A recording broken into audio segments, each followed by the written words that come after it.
Friend, मैं अनुपम अनुराग अनुपम blogs में आपका बहुत बहुत स्वागत है दोस्तों। नमस्कार मेरे साथियों। तो आप लोग सोच रहे होंगे चल एक सप्ताह बाद आज क्लास ले रहे हैं। जी हाँ, 5 तारीख को ही हम लोग लिए थे क्लास, सरस्वती पूजा के दिन ही। और आज 12 तारीख है, यही शनिवार को हम लोग क्लास स्टॉपेज किए हैं। इसके बाद आज क्लास हो रहा है। तो दोस्तों मैं रीजन बता देता हूँ क्यों नहीं हुआ क्लास। देखिए, 6 तारीख को हमारे जो हजारीबाग और बड़ी के थे, बड़ी के दो थे, क्या लफड़ा हो गया, रुपेश पांडे को मार दिया गया। इसलिए हम लोग के कोडरमा जिला हजारीबाग और 3-4 जिला झारखंड में नेट कनेक्शन बंद कर दिया गया। तो 2 दिन कनेक्शन नहीं आया। कितना दिन? 6 को 7 को। फिर आया 8 तारीख को कनेक्शन। 8 तारीख को नेट आया ना दोस्तों। तो 8 तारीख को क्या हो गया, मुझे पूरा प्रॉब्लम हो गया घर का ही, ठीक है। तो 8 को और 9 को बात रह गया, 9 को तो 9 को क्या हुआ ना दोस्तों, 9 को हम लोग शादी में चले गए। तो 10 को फिर हम लोग कल आए दोस्तों। कब आए? कल आए, कल रात को। तो कल हम लोग थक गए थे, इसलिए कल भी क्लासेस नहीं हो पाए। और आज और हाँ दोस्तों, मैं बोला था कि महामैराथन क्लासेस होगा भूगोल का संडे को। तो संडे तो नेटवर्क कनेक्शन नहीं। आज हम लोग भूगोल का महामैराथन क्लासेस लेंगे। और देख लीजिए विज्ञान का, सॉरी सामाजिक विज्ञान का ये विकास स्टोरी बहुत पुराना बुक है। देखते हैं बुक का नाम क्या है।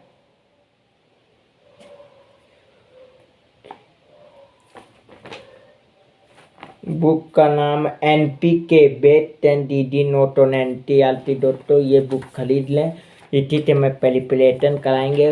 और मैथ क्लासेज में चर्चा किया था चैप्टर 4 कृति, जो एक क्लासेज बट गया था दोस्तों, वो अभी नहीं करेंगे। आज हम लोग चालू करेंगे। चैप्टर 2। जी दोस्तों, आज हम लोग चालू कर चैप्टर 2 1 एवं 1 ड्यू संसाधन। जी हाँ, 1 एवं 1 ड्यू संसाधन आज हम लोग चालू करेंगे। तो चलिए 1 एवं ड्यू संसाधन चालू करते। इसके पहले देख का कुछ नोटिफिकेशन आया है, इसको हम लोग देखते हैं। देख का मॉडल टेस्ट पेपर आ चुका है, पार्ट 2 टर्म 2 का। तो दोस्तों टर्म 2 का भी हम लोग का मॉडल टेस्ट देखेंगे, बहुत जल्दी वीडियो में अपलोड कर देंगे उसका नोटिफिकेशन। और देखिए, आप लोगों को इस बुक को पढ़ना है। देखिए ध्यान से देखिए, NPK बहुत पुराना बुक है दोस्तों। दिख रहा है सबको? यही बुक खरीदिएगा। MRP आपका है दोस्तों, चलिए आप लोग का MRP डायरेक्ट 100 रुपये का MRP दोस्तों। देख लीजिए, 20 रुपया 20% आप लोगों को लेट मिलेगा, यानी 20 रुपये 80 रुपये में ये बुक मिल जाएगा दोस्तों। तो चलिए एक चीज और दिखाते हैं हम आप लोगों को। ये है गेट पेपर दोस्तों, ये गेट पेपर, इसको खरीद लें, ये पढ़ लीजिएगा। इसी के अंदर क्वेश्चन आंसर आ जाएगा आपको हमेशा, ठीक है दोस्तों। इसी के अंदर पढ़िए, आप लोग का क्वेश्चन आंसर इसी से मिलेगा। गेट पेपर का नाम है गोल्डन गेट पेपर, इसको भी खरीद लीजिए दोस्तों। इसको भी खरीद लीजिए, नहीं खरीदिएगा तो नोट्स बना लीजिए दोस्तों, ठीक है। तो हम लोग आज चर्चा करेंगे चैप्टर 2 1 एवं 1 ड्यू संसाधन। हम लोग NPK बुक पढ़ाएंगे, ठीक है दोस्तों। और हाँ दोस्तों, अभी राउंड 1 चल रहा है भूगोल का, अभी राउंड 1 चल रहा है। हम लोग 2 राउंड करेंगे और तीसरा करेक्ट कोर्स करेंगे, ठीक है। पहला राउंड हम ये बुक पढ़ाएंगे पूरा डिटेल से, दूसरा हल्का शॉर्टकट में, और तीसरा 2 एग्जाम में आएगा, इम्पोर्टेंट पढ़ेंगे, ठीक है दोस्तों। 3 राउंड होगा, पहला राउंड डिटेल, दूसरा राउंड थोट, और तीसरा राउंड करेक्ट कोड, ठीक है। तो पहला और आज विज्ञान, अभी भूगोल का कराते थे, महामैराथन कराते लगभग हम लोग चैप्टर 4 कृति कंप्लीट कर लिए थे, जिसमें कभी कर लेंगे एक 2 टॉपिक के 3 क्वेश्चन रह गया हो उसमें, तो कभी कर लेंगे। तो हम लोग अभी चालू करेंगे 1 एवं 1 ड्यू संसाधन। 1 एवं 2 हो सकता है कि यार 2 चैप्टर खत्म कर दे और कल भी महामैराथन क्लास थोड़ी हो सकता है 2 चैप्टर कर लें यार, पूरा बुक खत्म कर देंगे भूगोल का दोस्तों। ठीक है दोस्तों, हम लोग आज चर्चा करेंगे चैप्टर 2 1 एवं वन ड्यू तंतारण। जल्दी जल्दी लाइक कर दीजिए दोस्तों। ठीक है, मॉडल टेस्ट पेपर टर्म 2 का डेट वाला नोट आ गया है, मैं इसको वीडियो नोटिफिकेशन दिखाऊंगा। ठीक है, और शनिवार को दोस्तों हम लोग इम्पोर्टेंट क्वेश्चन करेंगे दोस्तों। ठीक है दोस्तों, तो ठीक है, चलिए हम लोग पढ़ते हैं चैप्टर 2 1 एवं द्वितन साधन। 62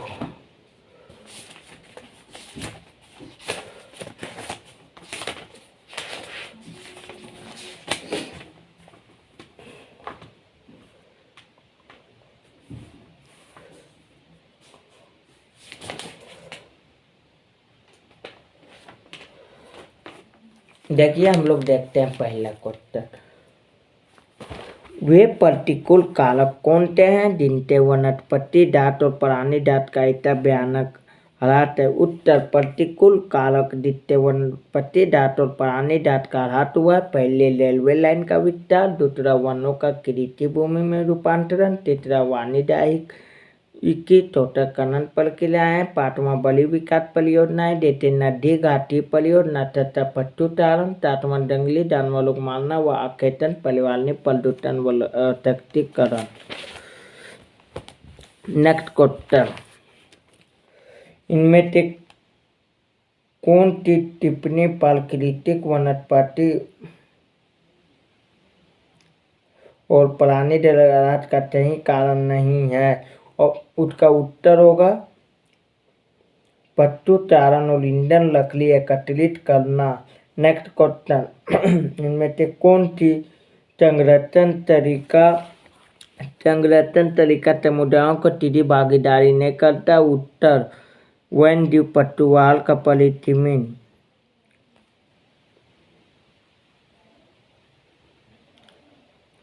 नेक्स्ट क्वेश्चन, जैव विविधता क्या है? जैव विविधता क्या है? यह मानव जीवन के लिए क्यों महत्वपूर्ण है? उत्तर, पृथ्वी पर विभिन्न तरह के जीवों का पाया जाना जैव विविधता कहलाता है। इन जीवों के आकार तथा कार्य भिन्न होते हैं। जैव विविधता मानव जीवन के महत्वपूर्ण है क्योंकि मानव और दूसरे जीवधारी एक जटिल पारिस्थितिकी तंत्र का निर्माण करते हैं जिसका हम मात्र एक हिस्सा है और अपने अस्तित्व के लिए इसके विभिन्न तत्वों पर निर्भर करते हैं। नेक्स्ट क्वेश्चन, विस्तार पूर्वक बताएं कि मानव क्रियाएं किस प्रकार प्राकृतिक वनस्पति दांत और प्राणी दांत के ह्रास के कारक है? उत्तर, पहला, वन संसाधनों के सिकुड़ने में कृषि का पहला महत्वपूर्ण कारकों में से एक रहा है। दूसरा, स्थानांतरित झूम खेती, तीसरा बड़ी विकास परियोजनाएं, चौथा वनों की बर्बादी में खनन से महत्वपूर्ण भूमिका निभाई है, पांचवा वन्य जीवन के आवास का विनाश,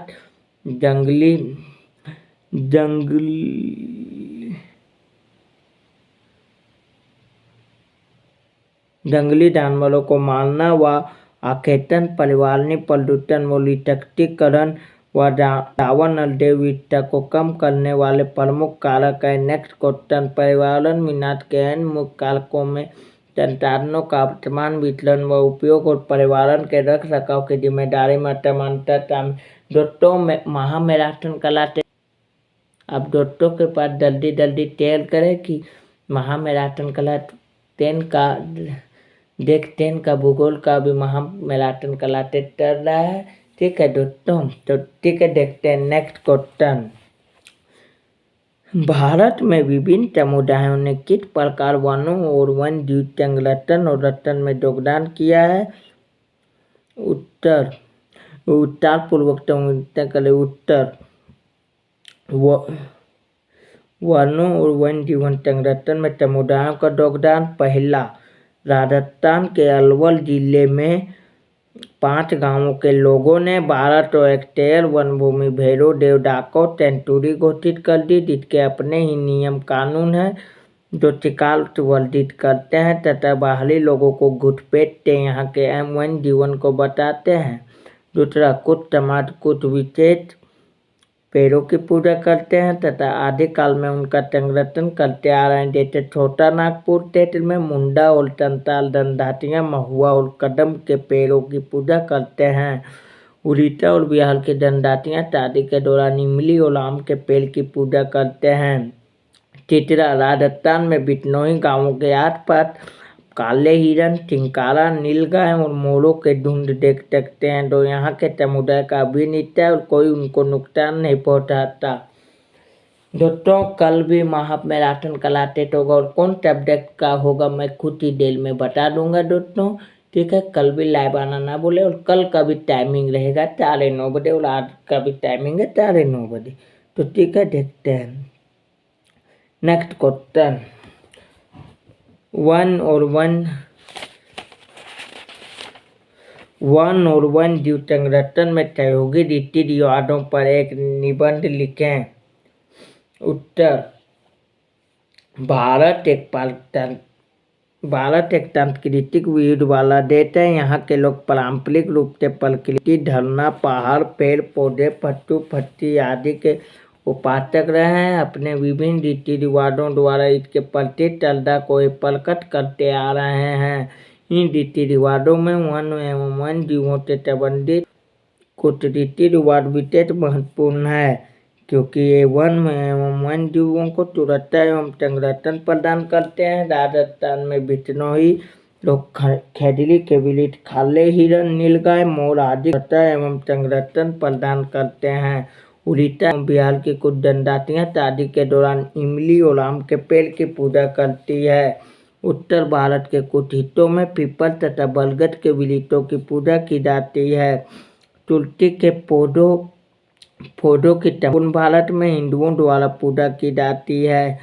फूलों का हमारी संस्कृति में विशेष महत्व है अतः इनके पौधे हर तरफ देखने को मिलते हैं तथा लोग इनकी सुरक्षा करते हैं। कुछ जनजातियां महुआ तथा कदम के पेड़ों की पूजा करते हैं। इस तरह हम देखते हैं कि विभिन्न रीति रिवाजों द्वारा वन एवं वन जीवों को पर्याप्त संरक्षण एवं सुरक्षा मिलती है। दोस्तों ये चैप्टर समाप्त हो चुका है और वन एवं वन जीव संसाधन चैप्टर समाप्त हो चुके हैं और अभी फिर दूसरा चैप्टर हम लोग चालू करेंगे। चैप्टर 5 क्या है? चैप्टर 2 के बाद चैप्टर 5। तो हम लोग चैप्टर 5 खनिज तथा ऊर्जा संसाधन हम लोग देखते हैं। पहला दोस्तों चैप्टर 2 खत्म हो गया है, वन एवं वन जीव संसाधन। चैप्टर 5 दोस्तों अभी भी कोई नहीं रहे तो दूर रहे। चैप्टर 5 हम लोग अभी चर्चा करें खनिज तथा ऊर्जा संसाधन। और हाँ दोस्तों आज पूरा बुक खत्म हो जाएगा भूगोल का। दोस्तों आज पूरा बुक हम लोग खत्म कर देंगे दोस्तों आज का। फिर भूगोल कभी नहीं को मिलेगा, फिर मिलेगा सेकेंड राउंड में ही दोस्तों। ठीक है दोस्तों, तो भूगोल जल्दी अभी 3 चैप्टर बचा ही हुआ है। 3 चैप्टर अभी बचा हुआ है। ठीक है, तो हम लोग चालू करेंगे चैप्टर 5 खनिज तथा ऊर्जा संसाधन। जल्दी दूर है दोस्तों।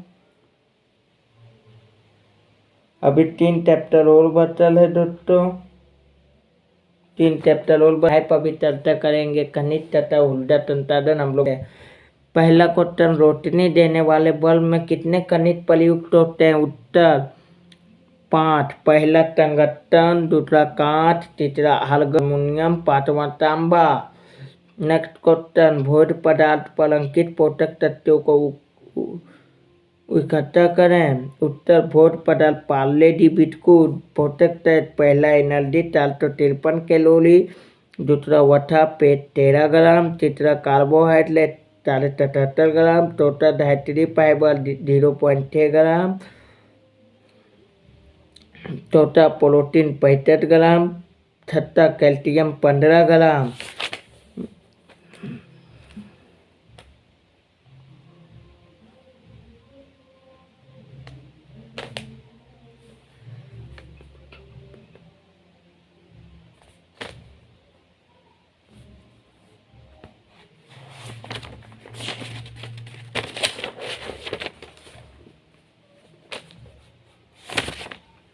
Next question, story.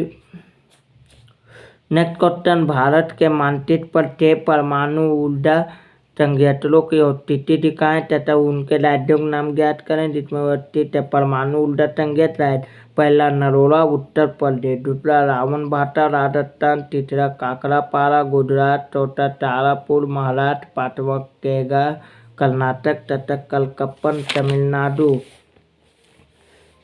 Next question,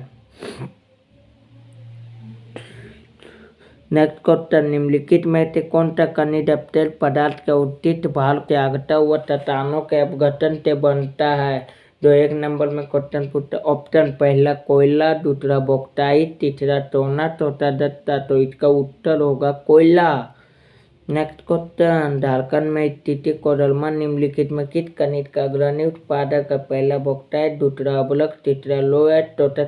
देखिए दोस्तों, झारखंड में स्थित कोडरमा निम्नलिखित में कि आप लोग जानते हैं कि कोडरमा का जो फेमस है वो कौन सा, किस वास्ते फेमस है? तो अब्लक वास्ते खनिज। कौन सा खनिज? अब्लक। दूसरा होगा अब्लक उत्तर। तीसरा, निम्नलिखित चट्टान। नेक्स्ट क्वेश्चन, निम्नलिखित चट्टानों में से किस चट्टान के अस्तरों में खनिजों का निक्षेपण और संचयन होता है? पहला तलछटी चट्टान है, दूसरा कायांतरित चट्टान है, तीसरा आग्नेय चट्टान है, चौथा इनमें से कोई नहीं। तो इसका होगा तलछटी चट्टान है, उत्तर होगा। नेक्स्ट क्वेश्चन, मोनाजाइट में निम्नलिखित में कौन सा खनिज पाया जाता है? तो उत्तर होगा इसका thorium. Next question,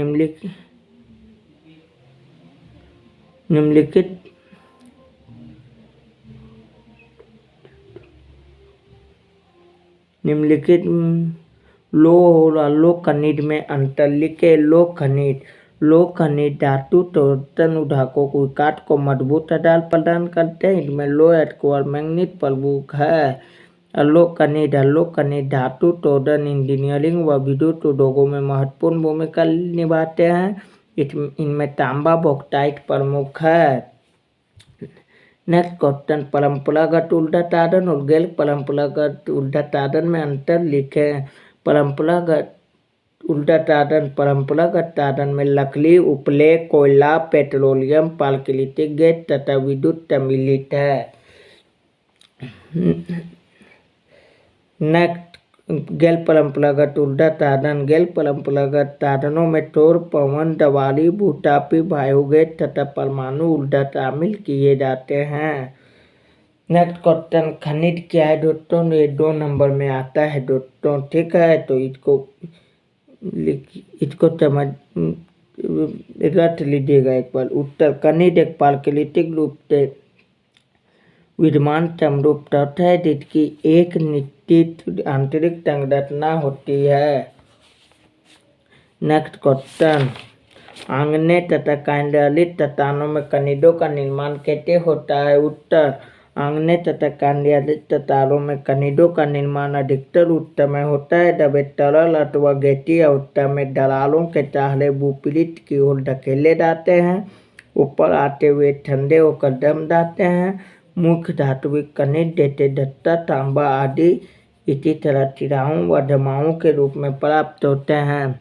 next question जो बहुत इम्पोर्टेंट है दोस्तों, हमें खनिजों के संरक्षण की क्यों आवश्यकता है? उत्तर, पहला, खनिज निर्माण का भूगर्भिक प्रक्रियाएं इतनी धीमी है कि उनके वर्तमान उपभोग की दर की तुलना में उनकी पुनर्भरण की दर अपरिमित दर से थोड़ी है। दूसरा, खनिज संसाधन सीमित तथा नवीकरण योग्य है। तीसरा, आयातकों के सतत उत्खनन से लागत बढ़ती है क्योंकि खनिजों के उत्खनन की गहराई भरने के साथ उनकी गुणवत्ता लगती है। नेक्स्ट क्वेश्चन, भारत में कोयले वितरण का वर्णन कीजिए जो बहुत इम्पोर्टेंट है दोस्तों।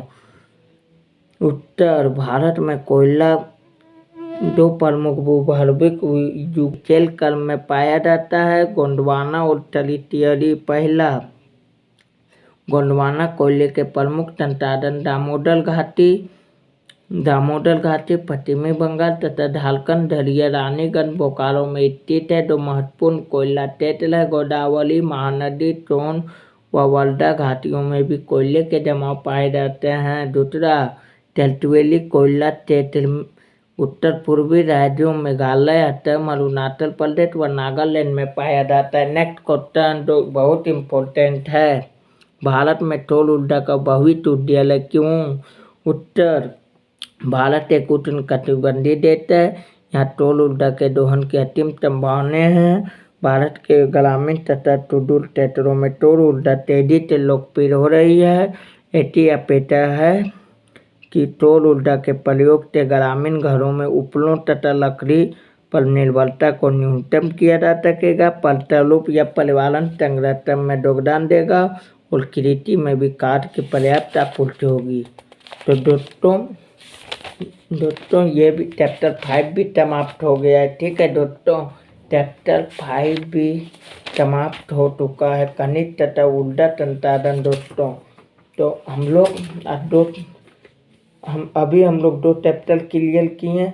चैप्टर 4 कृषि पहले क्लियर हो चुका है, सिर्फ कुछ बचा है। चैप्टर 2 1 एवं 1 जीव संसाधन क्लियर। चैप्टर 5 खनिज तथा ऊर्जा संसाधन 2 चैप्टर पढ़ना नहीं है, सिलेबस में नहीं थी। टोटल हम लोग का जो चैप्टर है वो है, टोटल जो हम लोग का चैप्टर है दोस्तों 7 चैप्टर है, उसमें 2 चैप्टर पढ़े नहीं है। 5 चैप्टर, 5 में हम लोग 3 चैप्टर पढ़ चुके हैं, 2 चैप्टर और बचा है। तो दोस्तों 2 चैप्टर है। चैप्टर 1 संसाधन एवं विकास चर्चा कर अभी करेंगे जी दोस्तों। दोनों चैप्टर अभी खत्म हो जाएगा, भूगोल का 2 है और बुक खत्म हो जाएगा। दोस्तों अभी भी लाइक कर दीजिए वीडियो को, और अभी तक कोई दूर नहीं है दोस्त को बता दें कि आज 2 भूगोल का है, क्लास 10 को महामैराथन क्लास 10 दो 4 चैप्टर एक ही क्लास में आज खत्म होगा। तो चैप्टर 1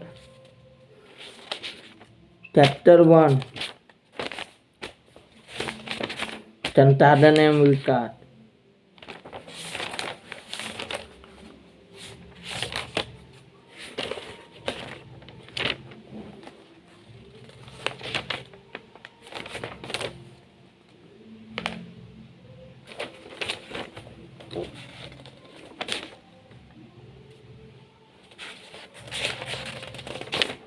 चैप्टर 1 संसाधन एवं विकास। ठीक है, तो हम लोग चर्चा करते हैं दोस्तों। कल भी महामैराथन कराते थे, और कल जो कराते थे महामैराथन वो हम लोग कराते लेंगे कल विज्ञान का। जी दोस्तों, कल विज्ञान का कराते महामैराथन में डुलना ना भूलें, और कल विज्ञान का चर्चा करेंगे हम लोग दोस्तों। कल भी महामैराथन कराते थे, रात 9:30 बजे आइएगा। ठीक है दोस्तों, चलिए हम लोग आज अभी चर्चा करेंगे चैप्टर 1 संसाधन एवं विकास। चलिए देखते हैं पहला क्वेश्चन। क्या आप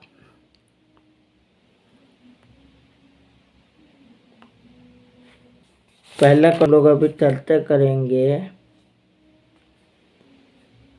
अपने परिवार के संसाधनों की एक सूची तैयार कीजिए। पहला मकान, दूसरा भूमि, तीसरा गांव के खेत, चौथा गांव का एक कुआं, 5वां गांव में गाय व भैंस।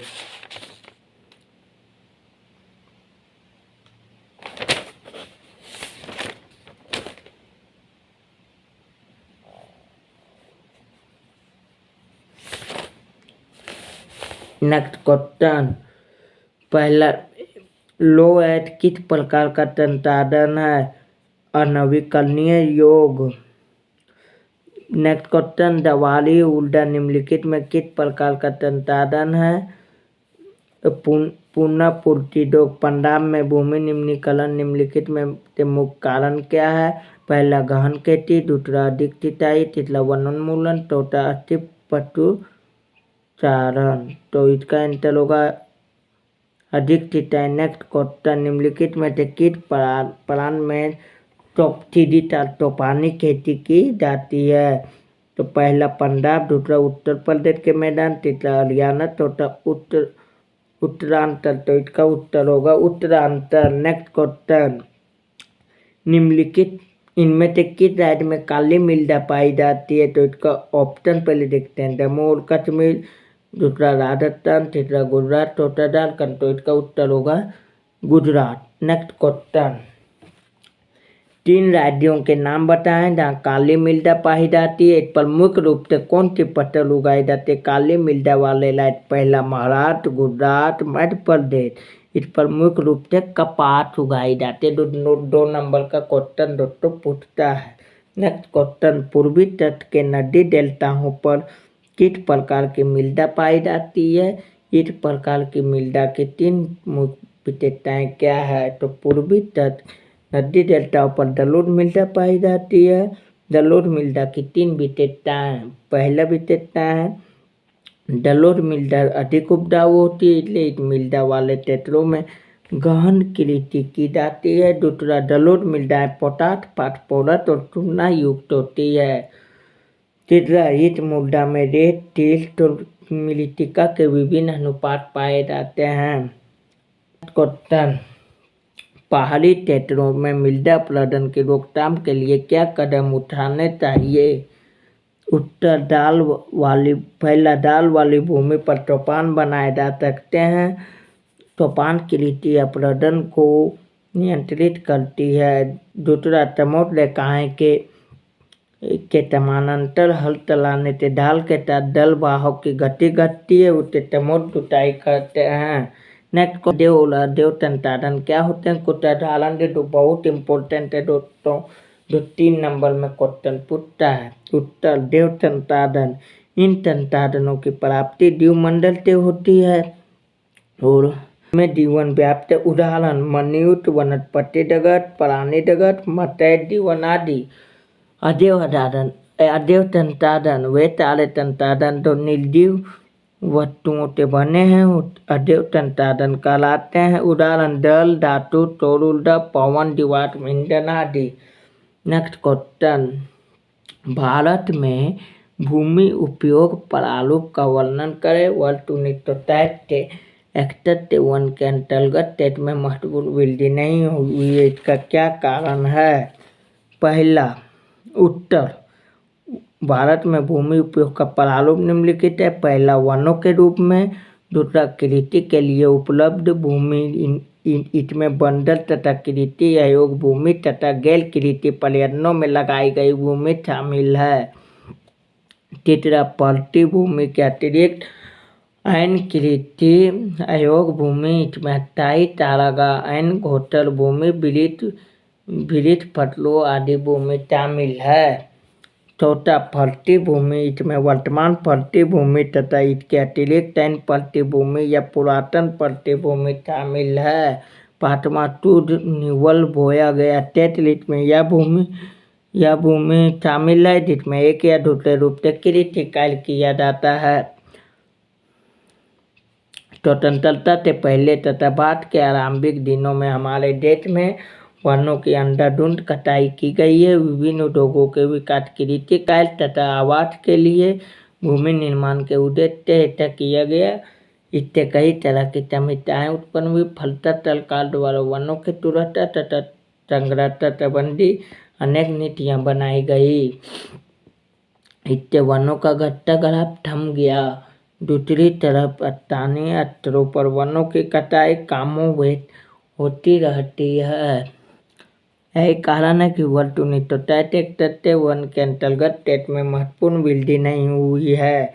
नेक्स्ट क्वेश्चन जो बहुत इंपॉर्टेंट है दोस्तों, हो सकता है इस बार 2022 में आ जाए। प्रौद्योगिकी और आर्थिक विकास के कारण संसाधनों का अधिक उपभोग कैसे हुआ है? उत्तर, पहला, हमारे पर्यावरण में उपलब्ध ऐसी प्रत्येक वस्तु जो हमारी आवश्यकताओं को पूरा करने में प्रयुक्त की जा सकती है और जिसको बनाने के लिए प्रौद्योगिकी उपलब्ध है जो आर्थिक रूप से संभव और प्राकृतिक रूप से मान्य है, एक संसाधन है। दूसरा, प्रौद्योगिकी हम आर्थिक विकास परस्पर अंत संबंधित है। तीसरा, प्रौद्योगिकी विकास में अनुकूल व अत्याधुनिक औजार प्रदान करता है जिससे उत्पादन में वृद्धि होती है। इसके फलस्वरूप संसाधनों का अधिक प्रयोग होता है। चौथा, प्रौद्योगिकी विकास से आर्थिक विकास भी होता है। जब किसी राष्ट्र की आर्थिक स्थिति में सुधार आता है तो लोगों को आवश्यकताएं भी बढ़ती है। इसके फलस्वरूप संसाधनों का अधिक प्रयोग होता है। पांचवां, आर्थिक विकास आधुनिकतम तकनीकी विकास हेतु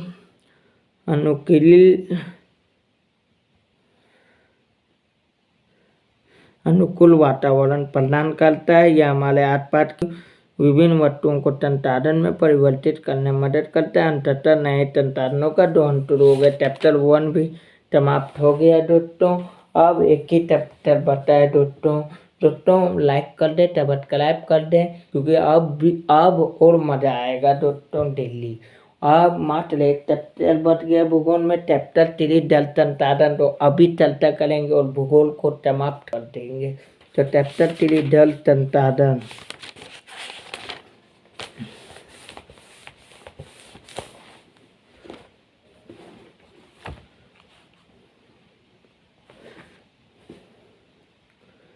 पहला क्वेश्चन, नीचे दी गई सूचना के आधार पर जल संसाधन अभी शुरू कर रहे हैं दोस्तों। चैप्टर 3 जल संसाधन, हेडिंग दीजिए चैप्टर 3 जल संसाधन, तो लास्ट चैप्टर है दोस्तों। पहला क्वेश्चन, दी गई सूचना के आधार पर स्थितियों को जल की कमी से प्रभावित या जल की कमी से प्रभावित में वर्गीकृत कीजिए। पहला, अधिक वार्षिक वर्षा वाले क्षेत्र, उत्तर जल की कमी से प्रभावित। नेक्स्ट, अधिक वर्षा और अधिक वाले क्षेत्र, उत्तर जल की कमी से प्रभावित। नेक्स्ट, अधिक वर्षा वाले परंतु अत्यधिक प्रदूषित जल क्षेत्र, उत्तर जल की कमी से प्रभावित। नेक्स्ट, कम वर्षा और कम जनसंख्या वाले क्षेत्र, उत्तर जल की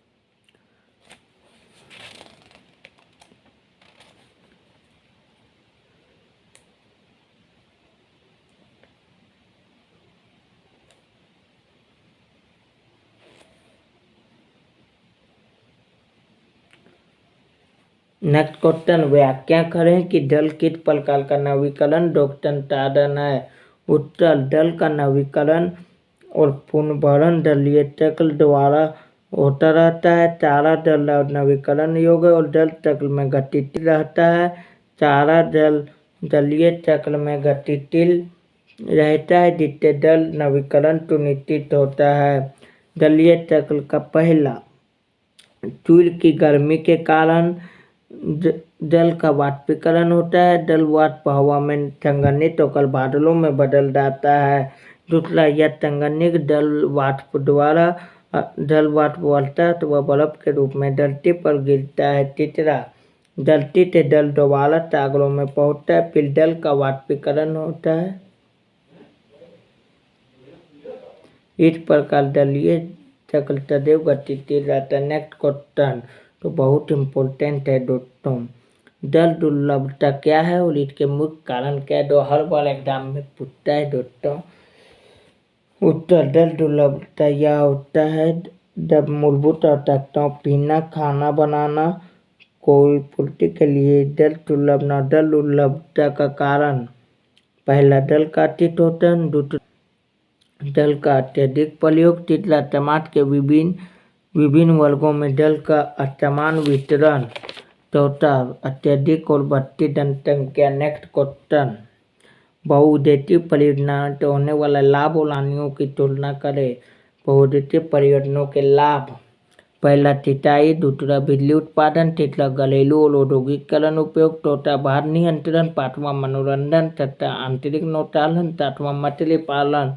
बहुउद्देशीय परियोजना की हानि, पहला नदियों का प्राकृतिक बहाव अवरुद्ध होता है, जिसके कारण तलतट बहाव कम हो जाता है। दूसरा, अत्यधिक तलतट जलाशय की तली पर जमा हो जाता है। तीसरा, बांध नदियों को टुकड़ों में बांट देते हैं, जिससे विशेषकर अंडा देने की ऋतु में जलीय जीवों का नदियों में स्थानांतरण अवरुद्ध हो जाता है।